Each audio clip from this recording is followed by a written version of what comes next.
1970 का दशक, महाराष्ट्र का पुणे शहर, कत्ल का एक ऐसा सिलसिला शुरू हुआ कि लोगों में खौफ समा गया। लोग इतना डर गए कि 7 बजे के बाद घरों से निकलना बंद कर दिया, किसी अजनबी के लिए दरवाजा खोलना बंद कर दिया, और तो और पुणे के पुलिस कमिश्नर को सीआरपीएफ को बुलाना पड़ा पेट्रोलिंग के लिए। हेलो फ्रेंड्स, मैं हूं ओपी सिंह और आप देख रहे हैं फिल्मी वर्ज विद ओपी। पुणे के तिलक रोड स्थित अभिनव कला महाविद्यालय में 4 छात्र पढ़ते थे। राजेंद्र जगकाल, मुनावर हारून शाह, शांताराम कनौजी एंड दिलीप सुतार। इन लोगों का पढ़ाई में मन तो लगता नहीं था, गलत कामों में इनका मन बहुत ज्यादा लगता था। ये शराब और जुए के शौकीन थे और अपने शराब की लत को पूरा करने के लिए ये लोग चोरियां करते थे। कॉलेज कैंपस से 2 व्हीलर चोरी करके बाहर बेच देते थे और अय्याशी करते थे। लेकिन बहुत जल्द ही इन्हें ये मालूम पड़ गया कि इसमें ज्यादा पैसा नहीं है, उसे उन लोगों को ज्यादा पैसे की जरूरत थी, तो उन लोगों ने किडनैपिंग का एक प्लान बनाया। अपने क्लासमेट प्रकाश, जिनके पिताजी की एक कैंटीन थी कॉलेज के पीछे, और उन लोगों ने उसे किडनैप करने का प्लान बनाया। और इसके लिए उन्होंने अपने दूसरे क्लासमेट सुहास चंदा, उसको बोला कि प्रकाश को बोलो हमसे मिलने के लिए फलाना जगह पे। सुहास तो पहले तैयार नहीं हुआ, लेकिन बहुत जोर देने के बाद सुहास ने प्रकाश को इनसे मिलने के लिए भेज दिया। प्रकाश उनसे मिलने के लिए गया तो इन लोगों ने प्रकाश को किडनैप कर लिया। प्रकाश को किडनैप करने के बाद उससे जबरदस्ती रैंसम की चिट्ठी लिखवाई पिताजी के नाम पे, और उसके बाद नायलॉन की रस्सी से प्रकाश का गला घोट के उसकी हत्या कर दी। हत्या करने के बाद उसकी लाश को उन लोगों ने स्टील के ड्रम में डाल दिया। ड्रम में पत्थर डाल के नजदीक के एक लेक, झील में ड्रम फेंक दिया। प्रकाश का लिखा हुआ लेटर इन लोगों ने उनके पिता का रेस्टोरेंट, उनके पिता का नाम सुंदर हेगड़े था, रेस्टोरेंट के ग्रिल के ऊपर चिपका दिया। उसके पिताजी ने जब ये लेटर देखा तो उसके होश उड़ गए। वो भागा भागा पुलिस के पास गया। पुलिस ने उन्हें ये सलाह दी कि तुम रैंसम की रकम दे दो तो तुम्हारा बेटा शायद वापस आ जाए, और पुलिस भी नजर रखी हुई थी। इन्होंने कर्जा लेके रैंसम की रकम चुकाई। जो जगह पे बोला था वहां पे पैसा रख दिया, पैसे वहां से ले लिए गए, लेकिन उनका बेटा प्रकाश कभी लौट के नहीं आया। इस बीच गैंग छिटपुट, चोरी और चैन स्नैचिंग करता रहा।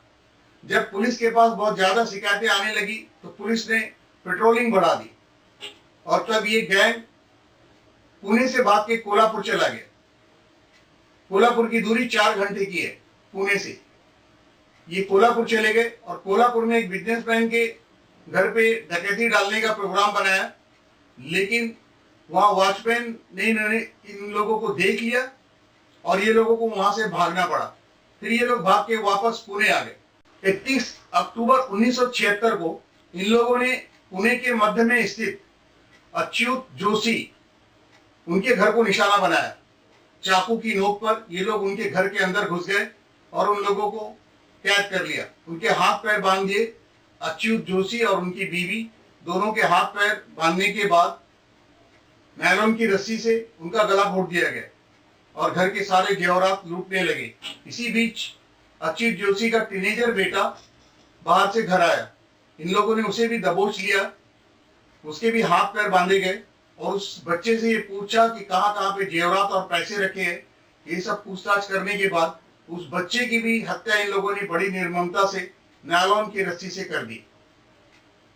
ये लोग पकड़े नहीं जाए इसके लिए रबर का ग्लव्स पहनते थे और वारदात को अंजाम देने के बाद स्ट्रॉन्ग परफ्यूम स्प्रे कर देते थे ताकि पुलिस का स्निफर डॉग इन तक कभी न पहुंच सके। 3 हफ्ते के बाद ये गैंग ने फिर से एक बार डकैती डालने का प्रयास किया। 22 नवंबर 1976 को इन्होंने शंकर सेठ रोड पे यशोमती वाफना के बंगले पे डकैती डालने का प्रयास किया, लेकिन वहां पे इनका जबरदस्त विरोध हुआ। घर के मेंबर और नौकर चाकर ये सब लोग मिलकर प्रतिरोध किए, जिसकी वजह से इन्हें वहां से भागना पड़ा। इस सफलता के बाद गैंग ने एक बहुत बड़े कांड को अंजाम दिया। 1 दिसंबर 1976 को पुणे के भंडारकर रोड पे स्थित काशीनाथ शास्त्री अभयंकर के घर पे धावा बोला। काशीनाथ शास्त्री एक 88 वर्ष के बुजुर्ग थे, संस्कृत के विद्वान थे और पुणे में उनकी बहुत इज्जत थी। काशीनाथ शास्त्री अपनी बीवी, अपने बेटे, बहू और एक ग्रैंड डॉटर 21 साल की और ग्रैंड सन 19 साल का उनके साथ वहां रहते थे। जिस दिन ये कांड हुआ उस दिन काशीनाथ शास्त्री के का बेटा गजानन शास्त्री अभयंकर और उसकी वाइफ हीराबाई ये लोग बाहर डिनर के लिए गए थे। और जब इन लोगों ने कॉल बेल बजाई तो उसकी ग्रैंड डॉटर जो 21 साल की थी, उन्होंने जाके दरवाजा खोल दिया ये सोच के कि उसके मम्मी पापा आए डिनर करके, लेकिन बाहर ये लोग खड़े थे। ये लोग जबरन घर के अंदर घुस गए और इन लोगों को बंदी बना लिया। इन्होंने सबके हाथ पैर बांध दिए। पहले काशीनाथ शास्त्री अभयंकर की हत्या की गला घोट के नायलॉन की रस्सी से, उसके बाद उसकी पत्नी की, और उसके बाद इन दोनों बच्चों से पूछा कि गहने और कैश किधर है। वो सब मालूम करने के बाद इन दोनों की हत्या भी नायलॉन की रस्सी से बड़ी बेदर्दी से इन लोगों ने कर दी।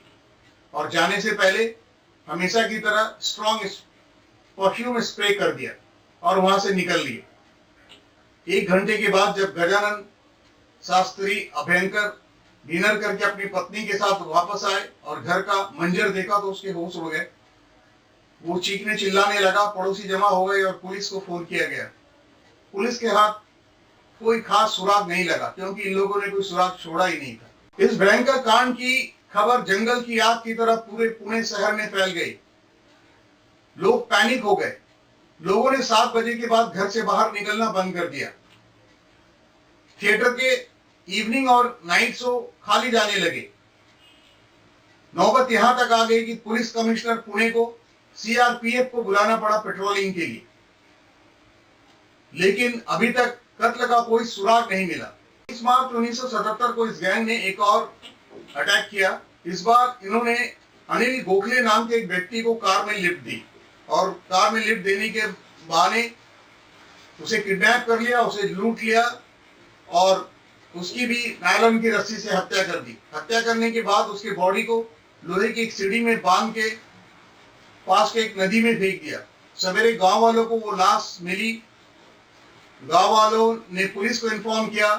पुलिस आई और इन्वेस्टिगेशन में लग गई।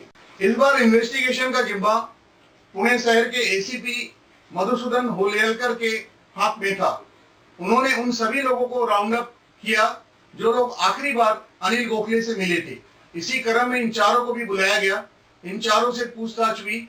पुलिस को इनके ऊपर शक तो था लेकिन कोई सबूत नहीं था, इसलिए इनको छोड़ना पड़ा। इसी बीच उनका एक फ्रेंड सतीश नाम का उनका एक दोस्त टूट गया, ब्रेक हो गया पुलिस के सामने और उसने सुहास चंडाक की बात पुलिस को बता दी। सुहास चंडाक को घर से उठाया गया।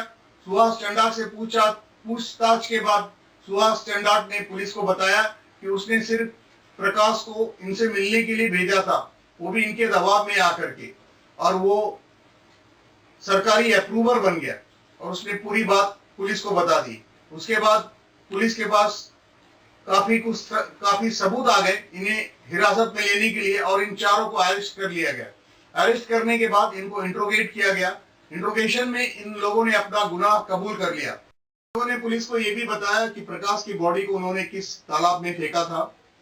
तालाब में प्रकाश की बॉडी तब तक नरकंकाल में बदल चुकी थी। 15 मई 1978 को ये केस पुणे के सेशन कोर्ट में शुरू होता है और 4 महीने के अंदर ही 28 सितंबर 1978 को इन चारों को डेथ सेंटेंस सुनाया गया।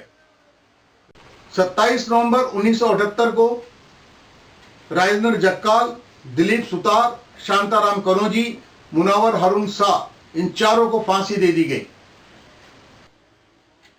इस घटनाक्रम के ऊपर एक मराठी फिल्म माफीचा साक्षीदार और हिंदी फिल्म 5 बनी है।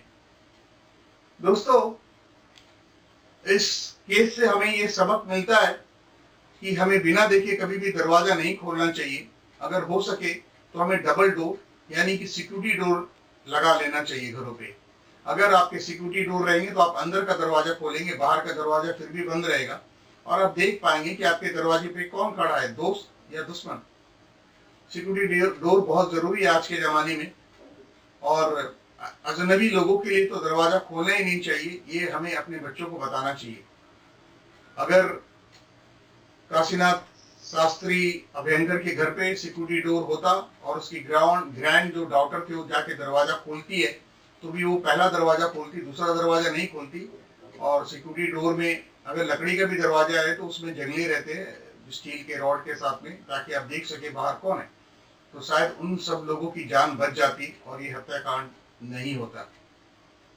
Okay friends, if you like this episode, please like, share, subscribe. Thank you for watching.